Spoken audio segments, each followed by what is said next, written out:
Are you still seeing this presented? There I see you the go. slideshow. It's good. Yes, Okay, good. thank All right. you. Very good, thanks. Wonderful.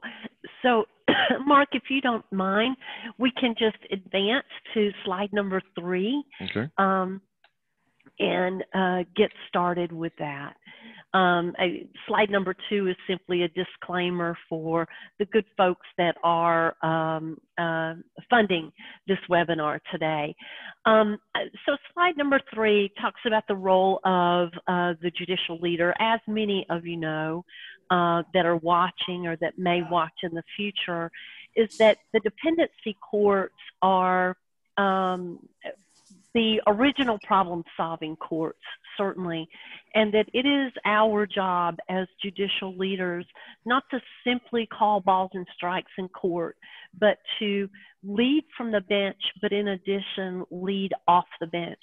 And I can certainly attest, hopefully you're going to see from the things that we present today, that our work and our history of judicial leadership has allowed Judge Martinez Jones and myself to pivot pretty seamlessly, not necessarily painlessly, to leading in a virtual environment as well. And I really want to give my hats off to NCJFCJ and their training and history of training as it relates to how to be a judicial leader both on and off the bench, and to collaborate with your community and to build a model court. Followed by pound. Uh-oh, we've got Judge Key. There we go. Being able to be a model court structure, and we'll be talking a little bit about that. If you'll advance to the next slide.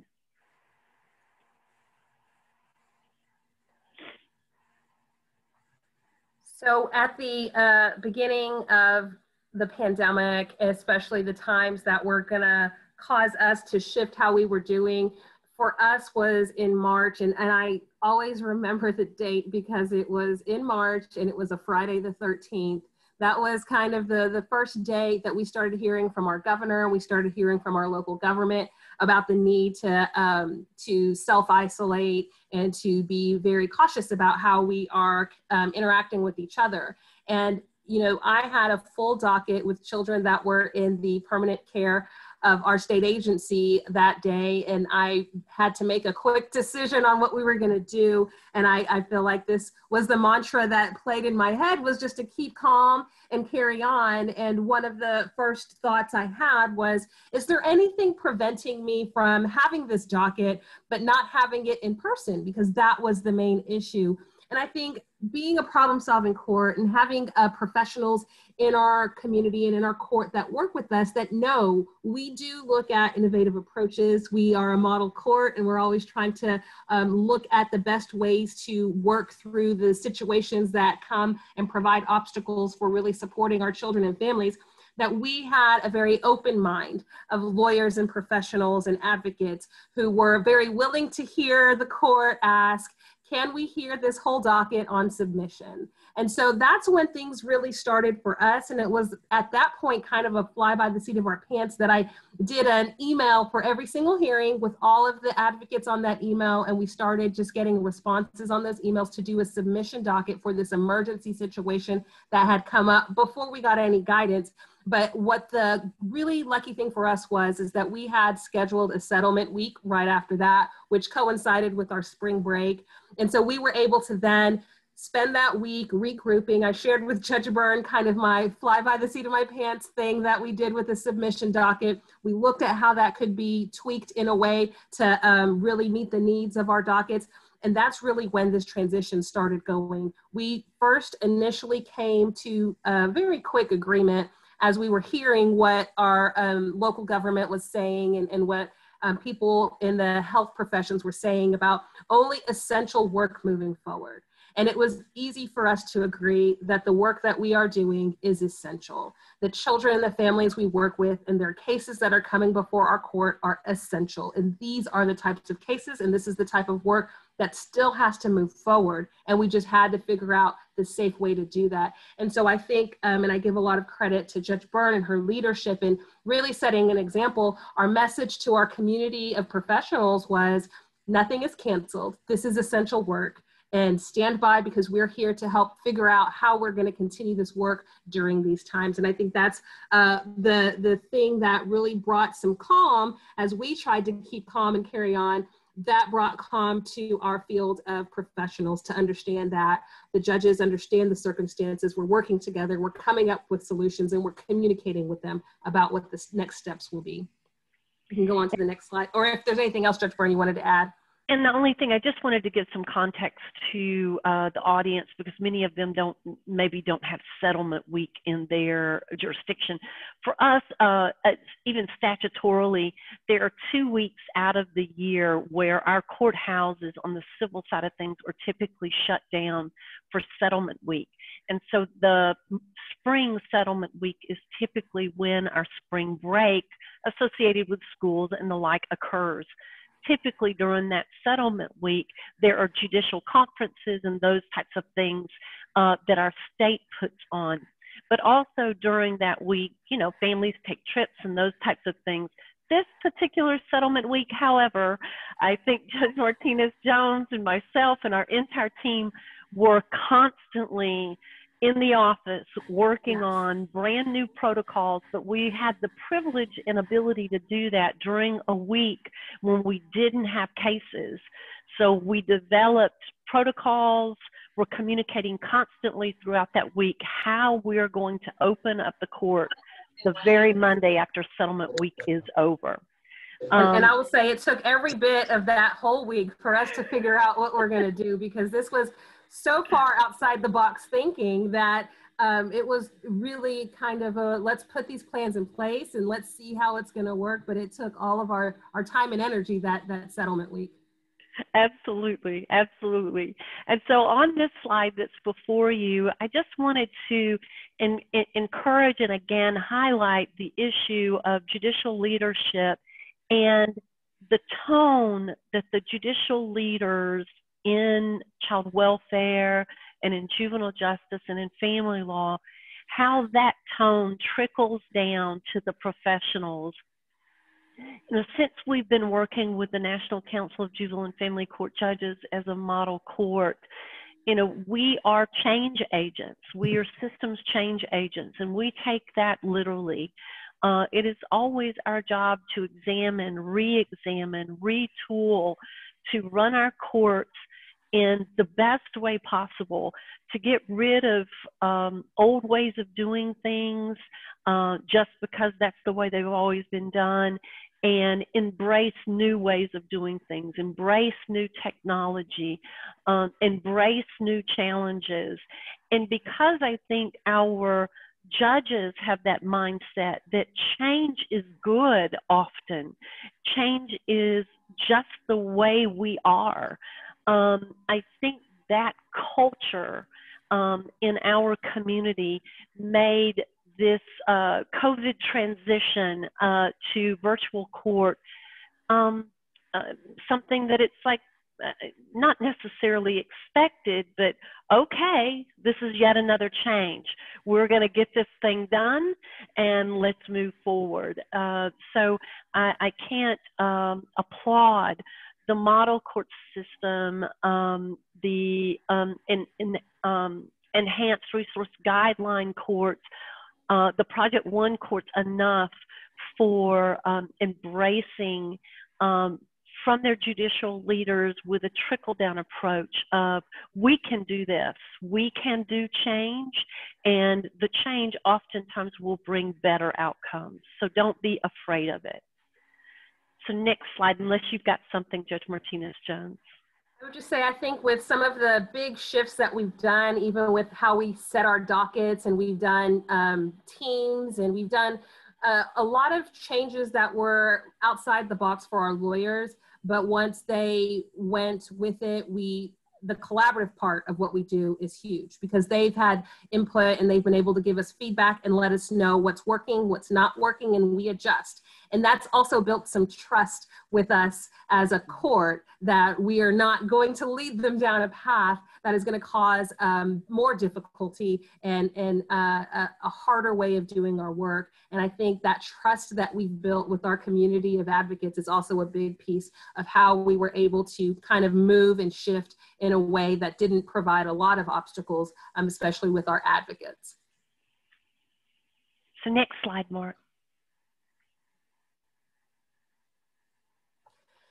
So we do have members of our collaborative team. Of course, our lead judge, Judge Byrne. We have an executive committee, which also includes key decision makers from different stakeholders. That includes people from our Office of Child Representation, our attorneys representing our children, our Office of Parent Representation. They represent the parents in our cases. A representative from the organization for our court-appointed attorneys. They have someone sitting at the table, as well as our state agency, our CASA program, and even our university, our law schools, children's rights clinic. We have student attorneys who also take some of these cases, and we have a good partnership with that law school, and they have a representative as well. And they are part of our collaborative, as well as our collaborative council, which is a broader multidisciplinary group of stakeholders. And that's folks out in the community who really work with us, help us with service providers, and just other community leaders that are very interested in the work that our courts are doing. And they are part of our model court collaborative team, and they're the ones who are constantly keeping communication with, getting feedback from, and making sure that we're keeping those stakeholders up to date, even as we're progressing through the pandemic, with giving them information. A lot of the information we'll be sharing with you all today, so that they really understand and have a good grasp and understanding of how our courts are proceeding forwards, what their stake in it is, how we can continue to work together, and again, still building that trust and transparency with us as a court. Next slide, or anything else, Judge Byrne? No, that's wonderful. Thank you. And just to kind of give you a foundation of what we do, and this is no different in a pandemic or pre-pandemic. This is just what we do.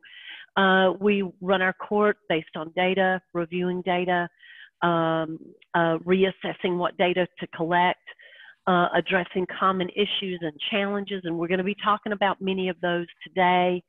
Innovating and implementing improvements, we'll talk about many of those today, and some that hopefully you'll be able to take away today from this presentation and go, you know, that improvement that they're doing in Travis County, maybe we could replicate that in our jurisdiction. Committing ourselves to promising and the gold standard evidence-based practices, if we can accomplish that. Advocating for change when needed, and certainly during this environment, we certainly have done quite a bit of that. Remaining open for review and self-assessment. We'll talk about how we've done that even in the pandemic. And keeping our doors open to others and new people, new ideas. We've certainly brought new stakeholders into the fold. And, you know, we're at a pivot point in Travis County. You saw that I have been the lead judge for the model court. Well, that's no longer.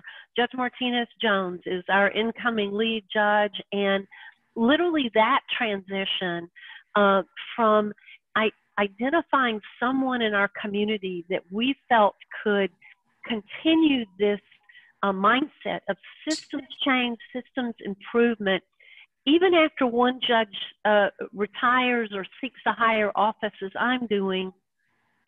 You don't want these this philosophy of constantly improving and changing. The work in getting Judge Martinez-Jones to the position she's at now, I mean, actually had to take 2 election cycles to get us there, and she was tenacious and amazing. And, you know, she was identified long ago as someone I would have just been so honored to hand over my gavel to.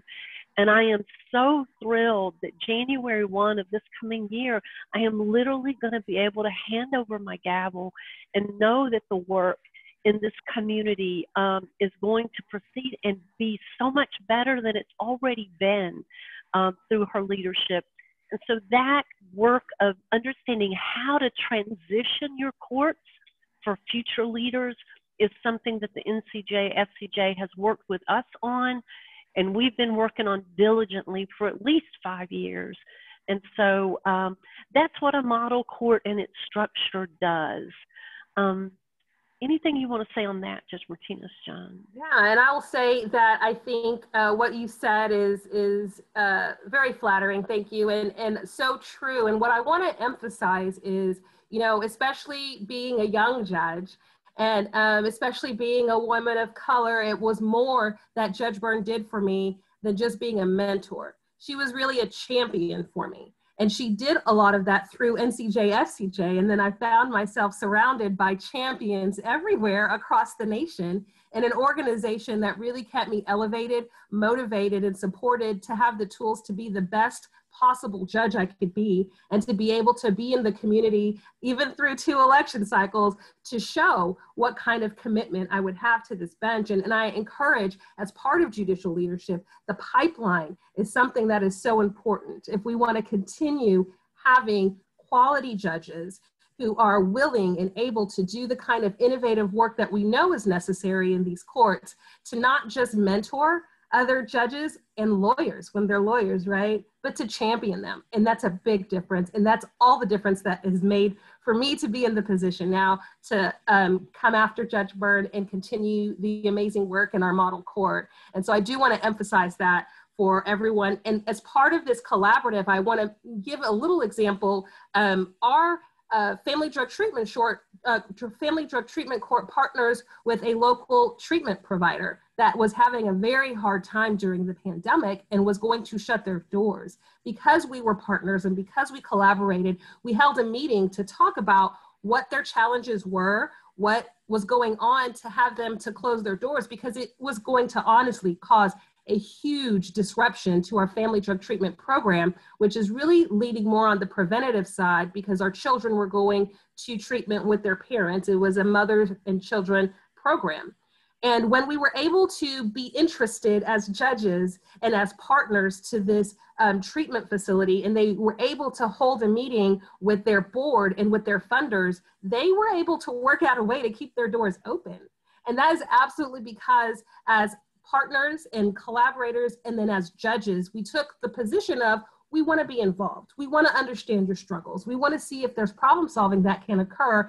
And they realized the importance of this program continuing and the importance of that partnership with our courts. And that, I absolutely believe, was the way in which they figured out how to move forward, providing that treatment support, rearranging some of their fundings, and knowing that they had the supports of the court if they would do that. And so that's other ways, I think, as judicial leaders, having partners, it's a both-way street, right? They help us, we help them, and that's what the partnership is about. Great story. Let's go to the next slide. And that was really a scary time for us here in Austin, thinking that they were going to close. And so we talk about systems change, and collaboration is our ongoing commitment to solve problems, promote positive outcomes. And I will mention, we are not perfect. We don't know how to do all the things right, but we're committed to moving forward with trying to find the best approach. As the pandemic has hit, we have looked at a lot of the issues that are still problematic for the children and the families, as far as access to technology and how we're doing visits. And we just continue to make sure we're going to solve these problems. Not every approach has worked out perfectly, and that's not what being a model court is about. That's not what we at all set the expectation to be, but we're at least trying to figure out ways that we can reimagine the work that we're doing so that it can better suit and better fit the families that we're working for. And that's really what we want to make sure we emphasize, as far as doing the work in this way with that collaboration. We're all on that same boat where we're committed to figuring out how to solve the problems. And we always tell our lawyers, come with solutions, ideas, whatever it is. If my state agency doesn't necessarily have a contract for that right now, I still want to hear about it. I don't want us to put these limitations on when there may be a way to come around that. And so we wanted to emphasize that point as well. And Judge Byrne, did you have anything you wanted to add? No, thank you. Let's just move on to the next slide, Mark. And now I want to get kind of real with you guys. You know, leading our way through the crisis, I think many courts around this country and many court professionals are grieving a loss of the way we used to do business.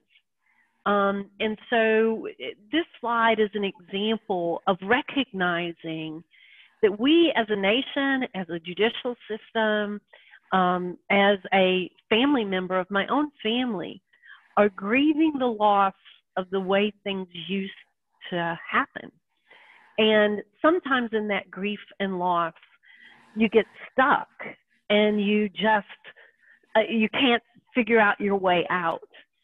So these three principles, as we were assessing and recognizing that we had just lost a way of doing business that was really core to our functioning, recognizing that that's a grief moment, recognizing that the tools used in understanding grief and loss can be utilized by the court system.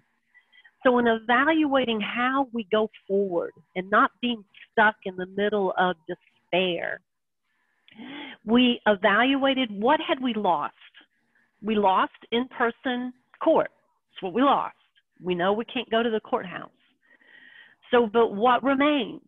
And we're going to talk about some of the things we had in Travis County already in place, and then the things that we have built. So what remains are, we've got email, we've got computers, we've got Zoom.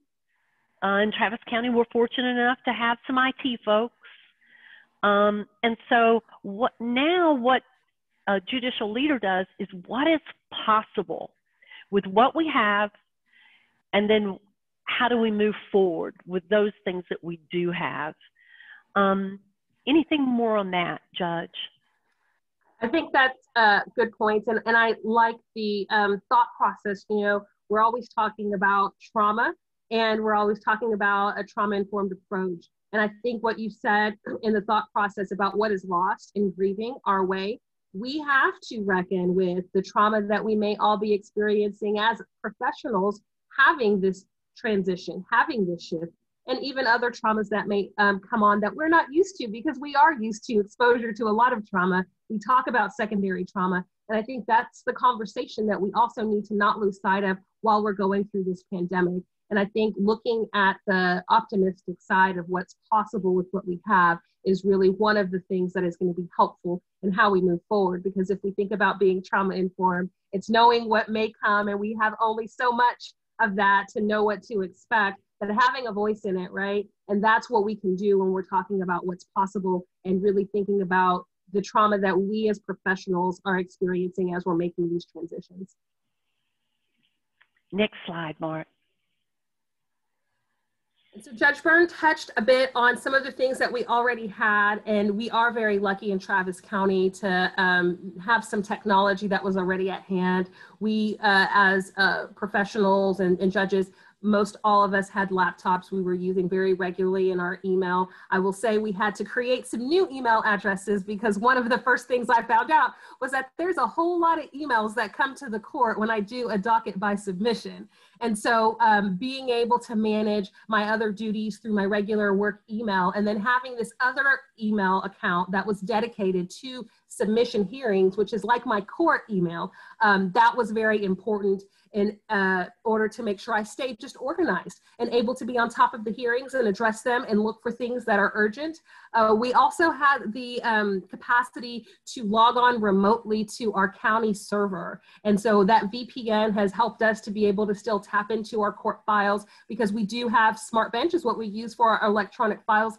And in Texas, we are on an e-filing system. And all of that was in place beforehand, which was incredibly helpful for us to transition. Now, everybody's at-home workstations were not quite up to date, and our IT folks really were so diligent in making sure that as judges, we had all the support that we needed. And if we needed to get additional technology, that those were available. I can say I went to my office and got an extra monitor and an extra webcam just to have that at home to be able to function the way that I was used to. And so that was really helpful. But one of the other things that we had done, which was also part of just our innovation in being a model court, was we had already identified that we had certain matters that occurred by agreement, and that we were allowing our lawyers to send in those agreements with the proper documentation showing and signatures on proposed orders showing agreement.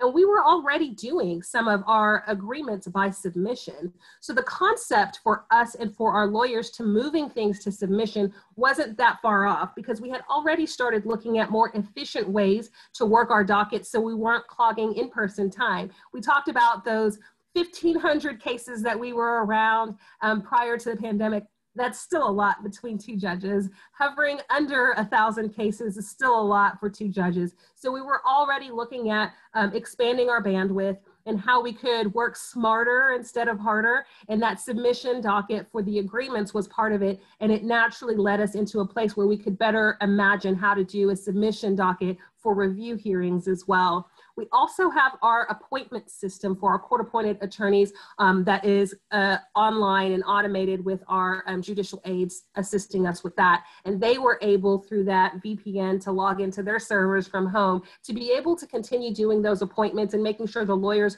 were still getting access to their case files, and that the lawyers were able to do that. On the public-facing end, our lawyers were just, I think it wasn't that long before the pandemic, but we had just got them on a system where they can do their billing online, and they can also tap into their court files for their clients online. And so we had transitioned all of our court-appointed attorneys to being able to do that as well, which was also a big help in easing us into being completely remote. Anything else, Judge Byrne? I will tell you that, you know, a lot of this also, you know, think about March, April, May in your jurisdiction. You know, my husband is a lawyer as well, and some private firms really took a financial hit during this time, because I can tell you, as it relates to our brothers and sisters on the bench that do other things other than child welfare, many of those courts did not gin up at all for several months. So Judge Martinez-Jones and I are running court aggressively, trying to keep up with everything from day one. But other courts were very down for a long time, meaning an incredible financial impact for many attorneys in the private sector. I will tell you, our attorneys are working incredibly hard, and many of them are so thankful, because not only do they submit their billing through the IDA that's identified here, but they get paid immediately. And so all electronic. So I think many of our lawyers are willing to do some of the crazy things Judge Martinez-Jones and I request, because their jobs were secure, and we were able to keep, you know, their home doors and home fires burning financially for many of our attorneys because of being able to continue everything virtually, including paying them. Next slide. And so some technology that we added in the COVID-19 pandemic that did not exist prior, not to say that Zoom did not exist, but I mean, obviously you can get on Zoom for free, but the more robust use of Zoom with the paid for licensing, the Zoom format is what we chose to do, not WebEx or some other Google format or the like. We chose to do Zoom, and that was a statewide decision. That trickled down not from Judge Martinez-Jones and I, but actually our Texas Supreme Court and the Office of Court Administration. That is what the tool that they provided, not only Judge Martinez-Jones and I, but every judge all across the state of Texas. In addition to that license, we also were provided through the Office of Court Administration YouTube channels for each of the courts.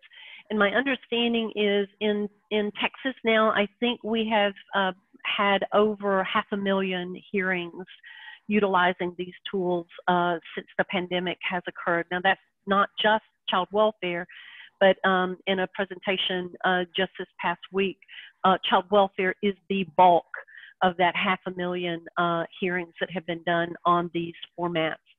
So we all have a YouTube channel for public access to all the hearings. We also, some courts may be using DocuSign in order to sign things remotely. We use Adobe Pro. Those licenses were provided to us. And our vessel for written documentary and auditory and visual exhibits that we utilize is Box. And I know many people probably use Dropbox. But the tool that we chose to use in our community was Box. So those are 3 listed here, but 4 really, YouTube being the 4th. Anything in addition to that, just Martinez-Jones, that we added? I'll just say that while we have moved to remote and not being in person, our courthouse hasn't technically shut its doors and locked them. It's been available. And so one of the things we thought about, especially as it relates to the parents on our docket who may not have access to technology, is that we've set up some Zoom rooms at the courthouse that we can reserve so that if we have a parent who doesn't have access to technology, they can still come down to the courthouse to be able to log in for their hearing and be able to participate in the Zoom hearings. Next slide, Mark. We have a comment and a question in the chat. Do you mind if I read those now? No, fine. Okay. So Judge Key says, good points on secondary trauma. It's amazing how states handle things so differently. Our Chief Justice ordered us to stay open, so we never totally close our doors, although a lot of people worked from home and are still working from home. And then Peter Hachuli, I apologize, I'm not sure if you're a judicial officer, but he asked, what matters do you hear on your submission docket? I'm not sure what a submission docket is used for. Well, a submission docket, there are 2 actually now in this virtual time frame. Part of the submission docket is an agreed, like the lawyers all agree. Everybody in our cases are represented by lawyers, and most of the kids have CASAs. So on the submission docket, many of the things that are handled there are agreed dismissals, agreed substitution of attorneys, agreed appointments of attorneys, maybe an agreed placement change if an order is needed for that placement change.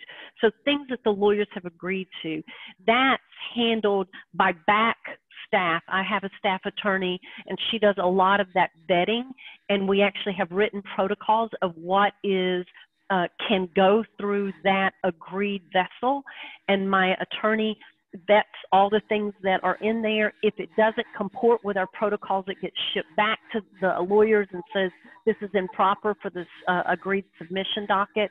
So that's the agreed.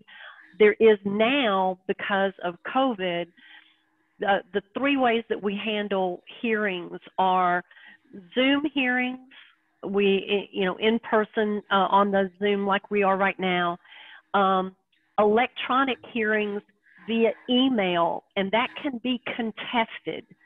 So let's say I've got a 30 hearing docket this Tuesday.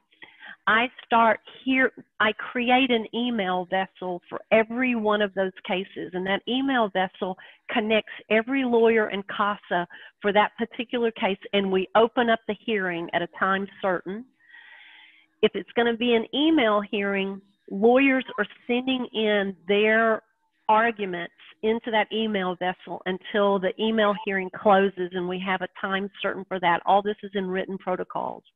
Then Judge Martinez-Jones and I go in and read the email hearing, and we make rulings. So part of our hearings are done in that fashion, while at the same time looking at CASA reports, while at the same time looking at CPS court reports on our smart bench. So that's an email hearing. Then the Zoom hearing, we also have CPS court reports and CASA court reports that are in writing, but we're going to hear the contested matters in Zoom. We could also do a telephone hearing, or we could do a combination of those things. Anything further on that, Judge Martinez-Jones? No, I think one of the things, and it leads to the discussion I was going to have on this slide, is that we just tried to be as clear as possible with our professionals who are working with us about what the procedure is going to be. So we created what if we needed forms for them to fill out to put in their positions, if it's going to be one of our statutory reviews, or even just the procedures, because Judge Byrne and I are very different judges, and we are handling our submissions and we're handling our Zooms slightly different. For the most part, they're similar, but there's some slight differences, just like there always is with the preferences of the court. And so we just submitted those in writing and put those out in a memo to our teams that work in our court so that they understand the particular preferences that I have now that we're doing remote hearings and they're virtual. And it's, you know, I think our local bar organization kind of puts that out as far as preferences of judges and know what you need to know before you go before one of these judges. It's very much along that line, but very specific to our remote hearings and how we're handling things during the pandemic. And so we created those things, we made sure that we had them, and then we looked at the things that we really wanted to make sure were the same across both courts. And our Texas Supreme Court has been issuing emergency orders that has been giving us trial courts certain authority to suspend deadlines and change the way that we're doing things. And so we thought it was very important that if we're going to look at how we're extending deadlines or suspending deadlines, that the language was very much the same between the two courts. And so we worked together to make sure that those orders that were very specific to our Supreme Court's emergency orders and the authority we had there were the same, so that there would be no confusion as it relates to those very important pieces of statutory requirements and emergency orders that were coming down from our higher courts. We looked at all the other things that we needed to do as far as workarounds to make sure we were working with our clerk and filing our orders the way that they are able to receive them, because that was also a shift, was how we were getting filings to our court clerk in order to make sure all of our orders were to get in. And I can say that's been one that's still ongoing. And in my court, in 1 week, we may file 120 orders. And so it's a matter of a bulk and bulk orders coming through an electronic format. And we still have worked through that and continue to make sure we communicate with our clerk as to the best approaches. And then some of our court initiatives that really needed us to be working out in the community had to be put on hold, because we did have to go through prioritizing where we needed to manage our attention. And as we were getting used to how things were working through the pandemic, getting everybody comfortable and familiar with working on remote hearings, we are able to start looking at bringing some of our initiatives back online. But I'll say, as we're moving to the end of the year and we're moving to transitions in our courts, as well as trying to figure out how we're going to do jury trials remotely, we are also, I think, looking at slowing down some of our initiatives for the end of the year to get us geared up and ready to move forward in the new year with how things may be moving forward. And to address some of the things in the chat, and I know we only have 15 minutes left, so we'll probably go pretty fast through the rest. We're happy to make our forms available to you as you've requested. We do not do anything in person. As a matter of fact, our Texas Supreme Court has requested that we very much limit anything in person in our courts, as well as our local administrative judge has the same. We are also authorized by our Texas Supreme Court to mandate that people do their hearings virtually or in this electronic format, that they do not get an option to, they can object, but we can force their participation in remote hearings based on our Texas Supreme Court emergency orders. Let's go to the next slide.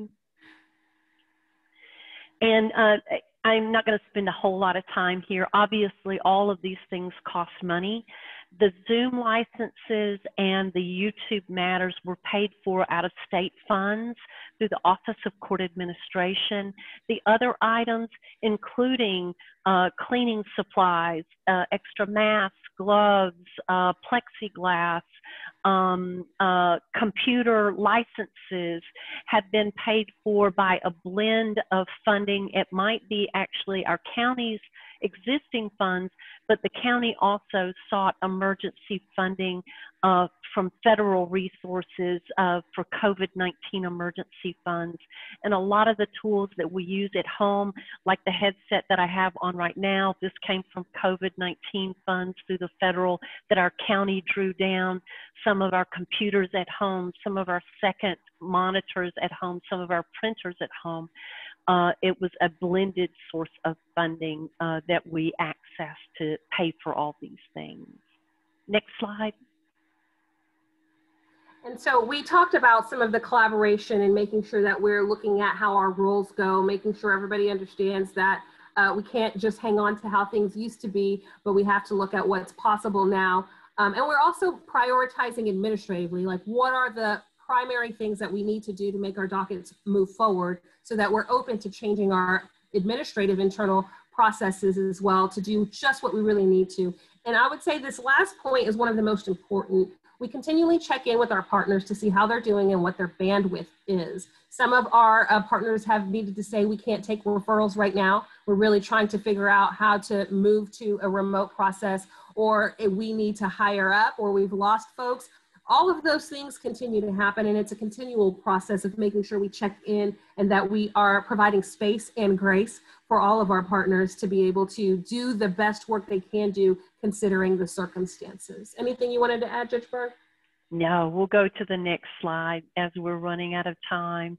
I do want to let you know this is a time for communication, clear communication, and that's the reason why many of our protocols and the like are in writing and on our website, so that it's clear when we start a new email hearing a process, the protocols are always sent out with the initial hearing vessel that I mentioned, just to refresh and remind people how this process works. We still have our monthly executive committee meetings. Those meet every month via this virtual format so that we can continue having clear communication. We have not stopped our CLEs and our brown bags. We have those on a monthly basis. Now even having in excess of 100 people, because people all across the state of Texas like to attend some of our brown bags in Austin, Texas. And we also bring in our partners and ask them to share their information and train us. Our Department of Family and Protective Services has done a training about what they're doing in COVID and what their data shows. So communication and clear written communication leaves nothing unsaid. Let's go to the next slide. And so we look at a lot of the challenges that we have to work through, and others may really have a good understanding of this, but the Zoom exhaustion is real. These Zoom hearings do take us longer, we're seeing, than in person at the courthouse hearings would take.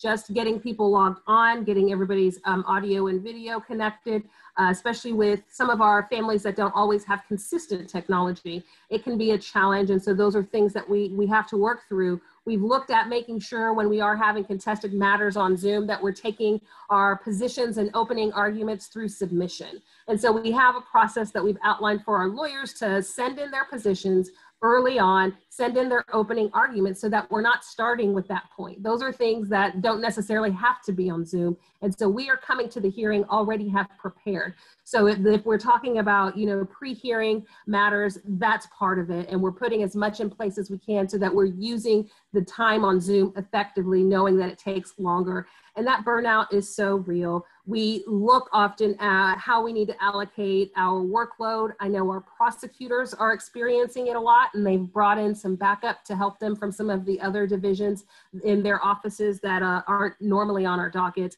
But we are really making sure that we figure through the best ways we can move through some of these challenges, including giving our lawyers a little time. I think we're planning for the week of Thanksgiving to put a hold on our hearings and make it a little lighter so that we can make sure our lawyers are taking care of themselves as well, because the mental exhaustion and the on top of what we already experience with a lot of emotional exhaustion is all playing into on top of being isolated and not having our standard routine. So we're always keeping an eye on our professionals as well to make sure we take care of them. And we can't yet hold jury trials. In Texas, our parents and termination trials do have a right to demand a jury. And we are right at the cusp of figuring that out. Our first jury trials are set to start October the 12th that week. And we have deadline challenges since we have not been allowed to proceed with those jury trials. And really, in honesty, we haven't figured out the best ways yet to do it safely. So we're doing them remotely.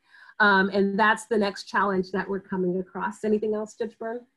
No, that starts October 12th, and we'll have another CLE on that one, I'm sure. Let's go to the next slide. Also, in this technology world, it's still incumbent upon us to seek improvement, even of the technology. We have given feedback to our Texas Supreme Court when they've issued emergency orders that did not take into consideration the full flavor of the family code. We are constantly in communication with our Texas Supreme Court partners to let them know of any unintended consequences that their emergency orders may have on our children and families. We've also created a feedback to the owners of Zoom, and they've actually changed how they do certain things based on feedback from our courts related to how we can keep the boxes from shifting and how we can spotlight now up to 9 boxes at a time. Some of that came from recommendations from our court as we were given these tools and they didn't meet our needs specifically. So it's our job, even during this time, to insist on the best tools possible for our children and families. So let's go to the next slide. Just quickly, I'll mention we've seen some advantages of our changes.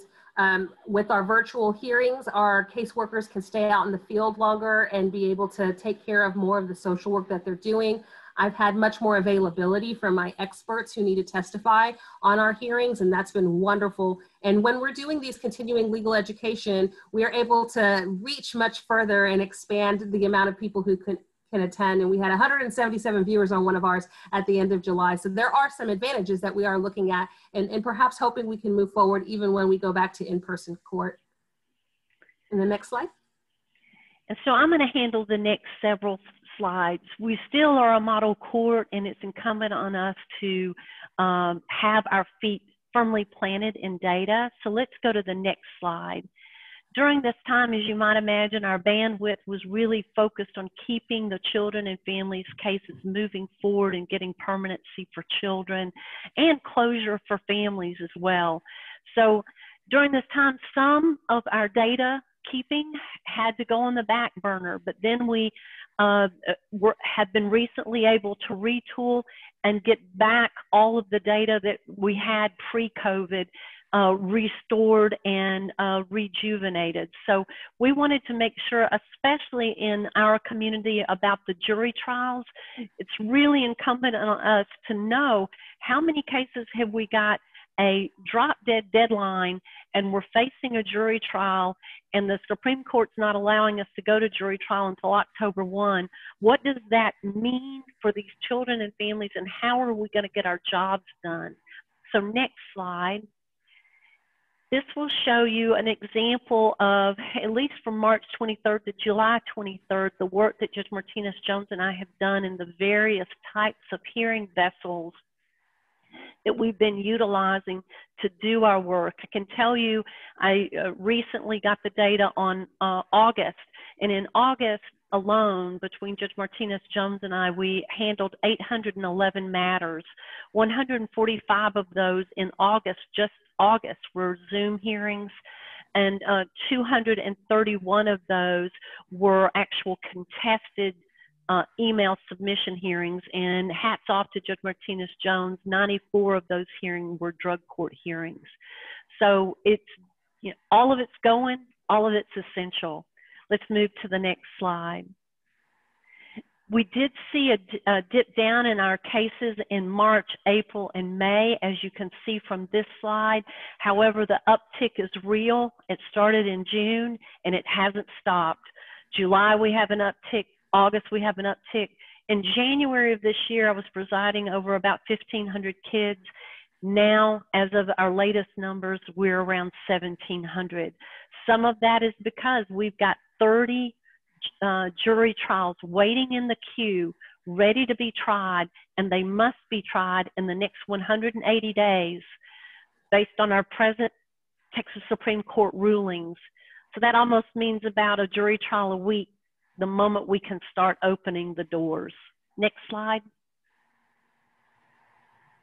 And this is a little bit hard, too complex to look at, but I can just, again, it confirms that March through May were really, CPS filings were low, but that day has ended, and we are now aggressively going through robust filing. And now I'll turn it back over to Judge Martinez-Jones for, I think, the last two slides. So we are continuing to move through and strengthen new and existing collaborative efforts. We're still doing our continuing legal education with our experts, our multidisciplinary collaboratives, our family drug court, our dual status docket. We've been doing national presentations as statewide and local presentations. We're doing a lot of work on race equity as well, and looking at our brain science testing and treatment. So these are all things that we're still continuing to do because they are still very important work for the families that we're serving in our courts. And so the next slide. I just want to wrap up by saying, you know, we've had disproportionality in the child welfare system as a focus of our model court since 2008.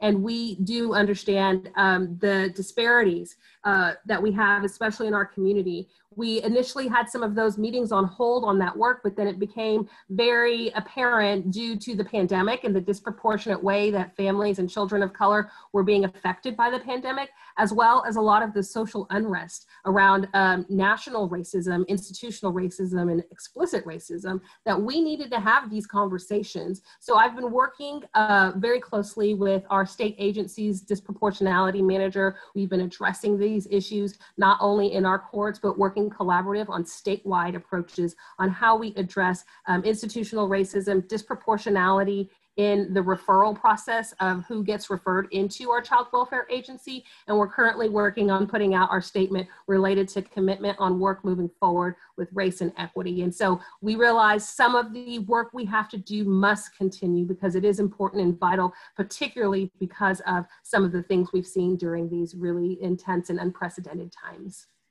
And then the next slide. And with that, we'll turn it back over to you. Regrettably, we didn't leave a whole lot of time for questions, although I think hopefully we got some in the chat and hopefully we were able to respond to those. Yes, thank you so much everyone for joining and participating, and a special thank you to our fabulous presenters. I will be in touch via email with the recording and the PowerPoint, and I hope you all have a wonderful day. Thank you all. Good to see you all. Have a great day.